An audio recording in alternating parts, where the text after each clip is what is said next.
Dans cette suite que je couperai en deux parties, nous allons découvrir la signification et l'explication des 7 coupes de la colère de Dieu. Commençons notre lecture dans le livre d'Ésaïe, au chapitre 13, les versets 1 à 13. Oracle sur Babylone, révélé à Ésaïe, fils d'Amoz. Sur une montagne nue, dressez une bannière, élevez la voix vers eux, faites des signes avec la main, et qu'ils franchissent les portes des tyrans. J'ai donné des ordres à ma sainte milice. J'ai appelé les héros de ma colère, ceux qui se réjouissent de ma grandeur. On entend une rumeur sur les montagnes, comme celle d'un peuple nombreux. On entend un tumulte de royaumes, de nations rassemblées. L'Éternel des armées passe en revue l'armée qui va combattre. Ils viennent d'un pays lointain, de l'extrémité des cieux. L'Éternel et les instruments de sa colère vont détruire toute la contrée.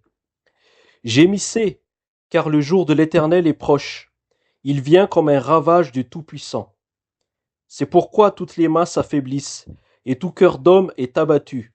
Ils sont frappés d'épouvante. Les spasmes et les douleurs les saisissent. Ils se tordent comme une femme au travail. Ils se regardent les uns les autres avec stupeur.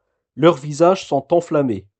Voici, le jour de l'Éternel arrive, jour cruel, jour de colère et d'ardente fureur, qui réduira la terre en solitude et en exterminera les pécheurs.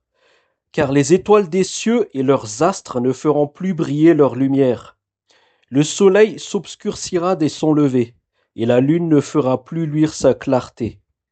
Je punirai le monde pour sa malice, et les méchants pour leurs iniquités. Je ferai cesser l'orgueil des hautains, et j'abattrai l'arrogance des tyrans. Je rendrai les hommes plus rares que l'or fin, je les rendrai plus rares que l'or d'Ophir. C'est pourquoi j'ébranlerai les cieux, et la terre sera secouée sur sa base, par la colère de l'Éternel des armées, au jour de son ardente fureur. Jérémie chapitre 30, versets 3 à 11. Voici, les jours viennent, dit l'Éternel, où je ramènerai les captifs de mon peuple d'Israël et de Juda, dit l'Éternel. Je les ramènerai dans le pays que j'ai donné à leur père, et ils le posséderont. Ce sont ici les paroles que l'Éternel a prononcées sur Israël et sur Juda.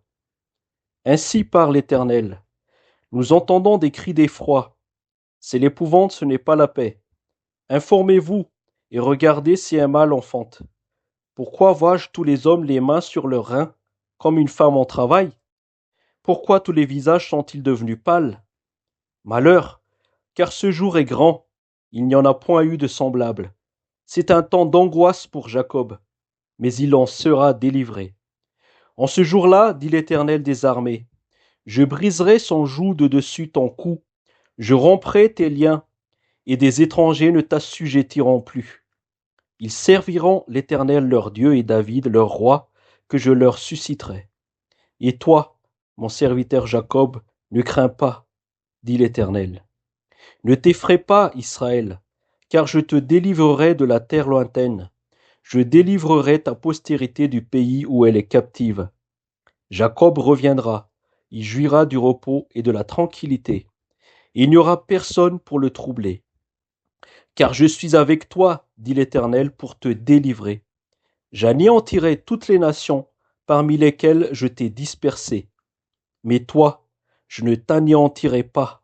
Je te châtierai avec équité. Je ne puis pas te laisser impuni. Joël chapitre 2, les versets 30 à 32. Je ferai paraître des prodiges dans les cieux et sur la terre, du sang, du feu et des colonnes de fumée. Le soleil se changera en ténèbres et la lune en sang, avant l'arrivée du jour de l'Éternel, de ce jour grand et terrible. Alors quiconque invoquera le nom de l'Éternel sera sauvé. Le salut sera sur la montagne de Sion et à Jérusalem, comme a dit l'Éternel, et parmi les réchappés que l'Éternel appellera. Michée, chapitre 7, versets 14 à 19.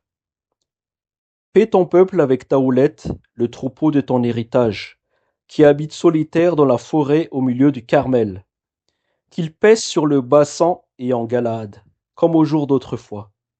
Comme au jour où tu sortis du pays d'Égypte, je te ferai voir des prodiges. Les nations le verront et seront confuses avec toute leur puissance. Elles mettront la main sur la bouche, leurs oreilles seront assourdies. Elles lécheront la poussière comme le serpent, comme les reptiles de la terre. Elles seront saisies de frayeur hors de leur forteresse.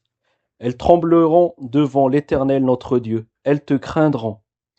Quel Dieu est semblable à toi, qui pardonne l'iniquité, qui oublie les péchés du reste de ton héritage. Il ne garde pas sa colère à toujours, car il prend plaisir à la miséricorde. Il aura encore compassion de nous. Il mettra sous ses pieds nos iniquités. Tu jetteras au fond de la mer tous leurs péchés. Habacuc, chapitre 3, versets 1 à 13. Prière d'Habacuc le prophète sur le mode des complaintes. Éternel, j'ai entendu ce que tu as annoncé. Je suis saisi de crainte. Accomplis ton œuvre dans le cours des années, ô Éternel. Dans le cours des années, manifeste-la. Mais dans ta colère, souviens-toi de tes compassions. Dieu vient de Théman. Le Saint vient de la montagne de Paran. Sa majesté couvre les cieux, et sa gloire remplit la terre. C'est comme l'éclat de la lumière. Des rayons partent de sa main. Là réside sa force. Devant lui marche la peste, et la peste est sur ses traces. Il s'arrête, et de l'œil il mesure la terre. Il regarde, et il fait trembler les nations. Les montagnes éternelles se brisent, les collines antiques s'abaissent, les sentiers d'autrefois s'ouvrent devant lui. Je vois dans la détresse les tentes de l'Éthiopie, et les tentes du pays de Madian sont dans l'épouvante. L'Éternel est-il irrité contre les fleuves? Est-ce contre les fleuves que s'enflamme ta colère? Contre la mer que se répand ta fureur? Pour que tu sois monté sur tes chevaux, sur ton char de victoire? Ton arc est mis à nu. Les malédictions sont les traits de ta parole. Tu fends la terre pour donner cours aux fleuves. À ton aspect, les montagnes tremblent. Des torrents d'eau se précipitent. L'abîme fait entendre sa voix. Il lève ses mains en haut. Le soleil et la lune s'arrêtent dans leur demeure. À la lumière de tes flèches qui partent, à la clarté de ta lance qui brille. Tu parcours la terre dans ta fureur. Tu écrases les nations dans ta colère. Tu sors pour délivrer ton peuple, pour délivrer ton oint. Tu brises le faîte de la maison du méchant. Tu la détruis de fond en comble. Sophonie, chapitre 1, versets 2 à 3, et puis les versets 14 à 18. Je détruirai tout sur la face de la terre, dit l'Éternel. Je détruirai les hommes et les bêtes, les oiseaux du ciel et les poissons de la mer, les objets de scandale et les méchants avec eux. J'exterminerai les hommes de la face de la terre, dit l'Éternel. Le grand jour de l'Éternel est proche. Il est proche, il arrive en toute hâte. Le jour de l'Éternel fait entendre sa voix, et le héros pousse des cris amers. Ce jour est un jour de fureur, un jour de détresse et d'angoisse, un jour de ravage et de destruction, un jour de ténèbres et d'obscurité, un jour de nuées et de brouillard, un jour où retentiront la trompette et les cris de guerre contre les villes fortes et les tours élevées. Je mettrai les hommes dans la détresse, et ils marcheront comme des aveugles, parce qu'ils ont péché contre l'Éternel. Je répandrai leur sang comme de la poussière, et leur chair comme de l'ordure. Ni leur argent, ni leur or ne pourront les délivrer. Au jour de la fureur de l'Éternel, par le feu de sa jalousie, tout le pays sera consumé, car il détruira soudain tous les habitants du pays. L'Éternel Dieu a fait connaître par ses prophètes qu'il fera revenir Israël dans son pays. Le Seigneur a choisi Jérusalem comme lieu où il reviendra pour régner sur la terre.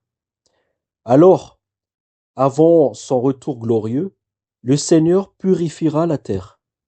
Il ôtera tout mal et toute méchanceté. Il détruira toutes les œuvres vaines des humains. Voilà donc la signification des 7 coupes de la colère de Dieu. Et pour vraiment appuyer cette raison, lisons ensemble Apocalypse chapitre 11, les versets 15 à 18. Le septième ange sonna de la trompette, et il y eut dans le ciel de fortes voix qui disaient: Le royaume du monde est remis à notre Seigneur et à son Christ, et il régnera au siècle des siècles. Et les 24 vieillards qui étaient assis devant Dieu sur leur trône se prosternèrent sur leurs faces, et ils adorèrent Dieu en disant: Nous te rendons grâce, Seigneur, Dieu Tout-Puissant, qui est et qui était, de ce que tu as saisi ta grande puissance et pris possession de ton règne. Les nations se sont irritées, et ta colère est venue, et le temps est venu de juger les morts, de récompenser tes serviteurs les prophètes, les saints et ceux qui craignent ton nom, les petits et les grands, et de détruire ceux qui détruisent la terre. Relevons bien donc le verset 18. Les nations se sont irritées et ta colère est venue. Et le temps est venu de juger les morts, de récompenser tes serviteurs les prophètes, les saints et ceux qui craignent ton nom, les petits et les grands, et de détruire ceux qui détruisent la terre. Après le son de la 7e trompette, à l'enlèvement des élus de Dieu, vient donc la colère de Dieu. Que le Seigneur vous bénisse.